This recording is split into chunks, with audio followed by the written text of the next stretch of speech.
Kita ke informasi dari evakuasi Juliana Marins, warga negara asal Brazil yang berlangsung hingga hari kelima ini. 7 orang tim SAR gabungan membantu proses pengangkatan jenazah dari kedalaman 600 meter.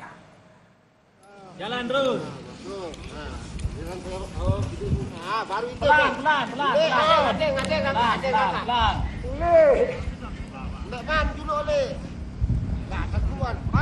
Maju.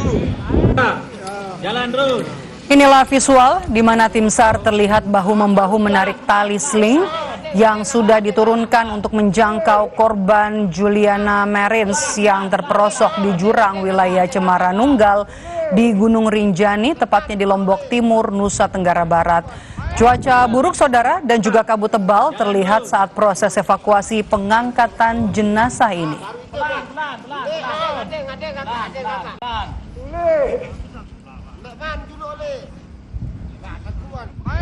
Maju. Jalan terus. Ya, kalau garis besarnya packaging itu sudah masuk ke kantong jenazah. Tinggal ditarik naik ke atas itu ya, itu yang butuh waktu yang agak panjang. Karena kan medannya juga cukup berat, sampai kedalamannya itu kan hampir 600 meter Pak ya. Kendala teman-teman di lapangan seperti apa Pak? Ya memang medannya yang sangat ekstrim ya, sudut, kemudian ada pasir di situ, jadi kalau kita sentuh itu ya kita akan jatuh lebih dalam lagi di situ kendalanya. Selasa 24 Juni 2025, tim SAR berhasil mencapai ke lokasi pendaki asal Brazil yang jatuh di Gunung Rinjani. Karena cuaca yang tidak memungkinkan, evakuasi korban pun dilakukan Rabu pagi dengan metode vertical evacuation atau diangkat ke atas. Evakuasi akan dilanjutkan menggunakan helikopter dari Posko Sembalun menuju ke Rumah Sakit Bayangkara Polda NTB.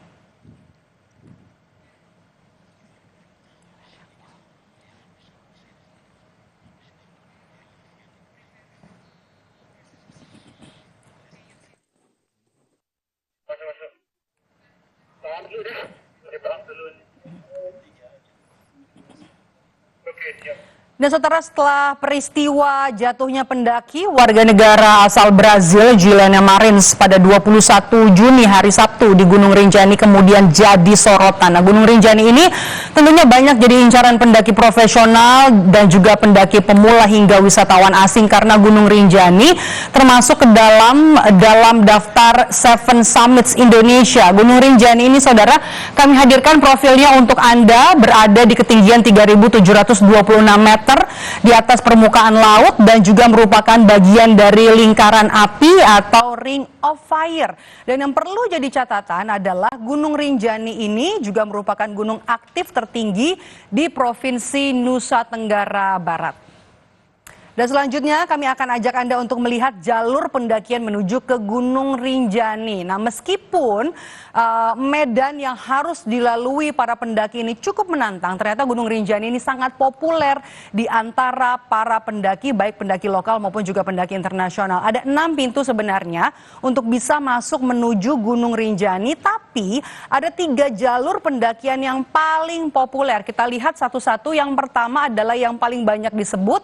Ini adalah jalur Sembalun. Jalur ini banyak dinikmati atau diminati para pendaki karena jalurnya ya cenderung landai, kemudian juga ada pemandangan savana ketika para pendaki melewati jalur Sembalun. Dan selanjutnya Anda bisa lihat ini adalah jalur Torean di Lombok Utara. Jalur ini juga menarik dan bahkan terkenal dengan keindahan alamnya yang eksotis, dan bahkan jalur Torean ini dijuluki jalur Jurassic Park karena pemandangan tebing dan juga lembahnya yang menyerupai latar di film Jurassic Park. Dan yang terakhir adalah Senaru. Nah, jalur ini dikenal sebagai jalur yang lebih pendek, namun memiliki tingkat kesulitan karena harus melewati hutan hujan tropis yang lebat dan juga menantang. Dan informasi yang kami dapat, saudara, Juliana Marins ini, warga negara asal Brazil ini mendaki bersama rombongan didampingi pemandu dan juga porter pada Sabtu 21 Juni melalui jalur Sembalun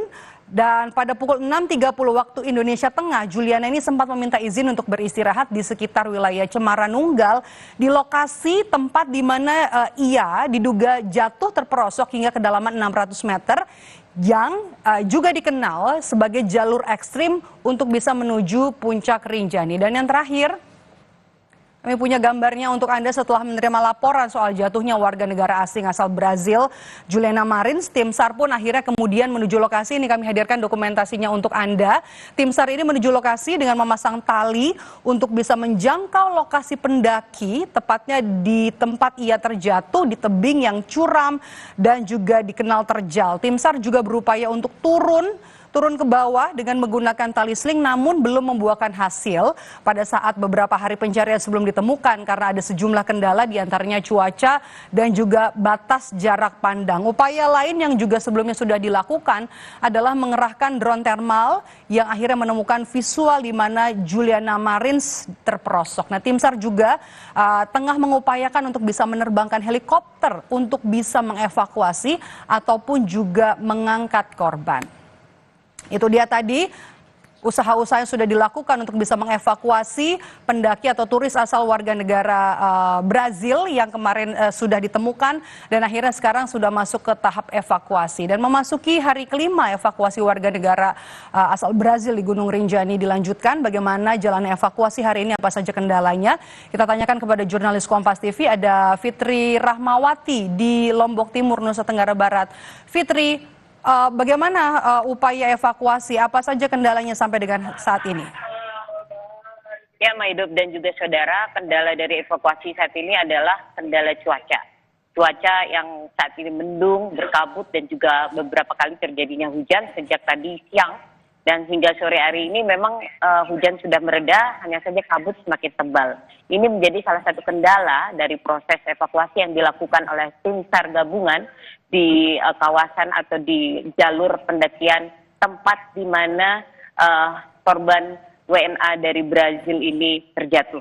Dan ini selain itu juga karena kondisi cuaca yang tidak bersahabat, heli yang kemungkinan akan membawa atau membantu proses evakuasi tidak jadi diturunkan atau diterjunkan untuk melakukan proses evakuasi karena cuaca yang kurang bersahabat ini. Tadi pagi ada helikopter dari Basarnas sudah sampai di Sembalun ini, hanya saja kembali lagi ke Mataram karena kondisi cuaca yang tidak memungkinkan untuk dilakukan evakuasi menggunakan heli ini.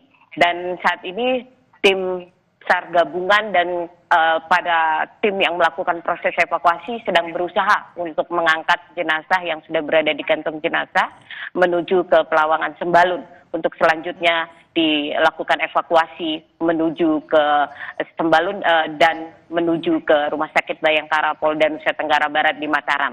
Maido. Oke. Apakah ada pos antemortem yang juga sudah didirikan? Dan juga tadi Fitri, catatan dari Anda, ini kan juga cukup dalam ya, 600 meter, kemudian juga ada sejumlah kendala diantaranya cuaca. Bagaimana kemudian, apa saja yang kemudian jadi catatan tim SAR gabungan? Karena bukan hanya Basarnas, tapi juga ada rescue team dari pendaki juga yang turut dilibatkan dalam proses evakuasi ini. Apakah kemungkinan ini bisa selesai proses evakuasinya hari ini?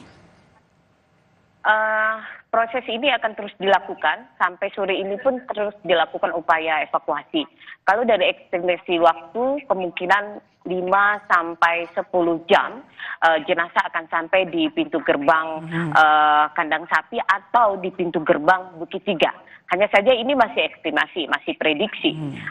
Kemungkinan juga bisa jadi jenazah akan tiba ini pada lebih dari estimasi waktu yang diprediksi tadi, karena tim SAR juga memprediksi proses mengangkat jenazah itu tidak semudah mengangkat atau membawa hal-hal yang tidak berat ya, karena jenazah ini cukup berat, akan dibawa oleh tim, akan melewati proses pos 3, kemudian pos 2 dan pos 1 nanti. Ini tentu tidak mudah untuk para tim evakuasi. Dan kemungkinan kalau dari informasi yang kami terima, jenazah akan sampai di pos atau posko SAR gabungan itu pada pukul 1 malam atau pukul 3 dini hari. Ini kemungkinan masih bisa berubah ketika nanti tim SAR atau tim gabungan yang melakukan proses evakuasi bisa lebih mempermudah proses evakuasi baik. yang mereka lakukan di lokasi saat ini. Maido. Baik, terima kasih. Evakuasi jenazah pendaki Brazil di Gunung Rinjani masih terus dilakukan. Terima kasih. Jurnalis Kompas TV Fitri Rahmawati dari Nusa Tenggara Barat.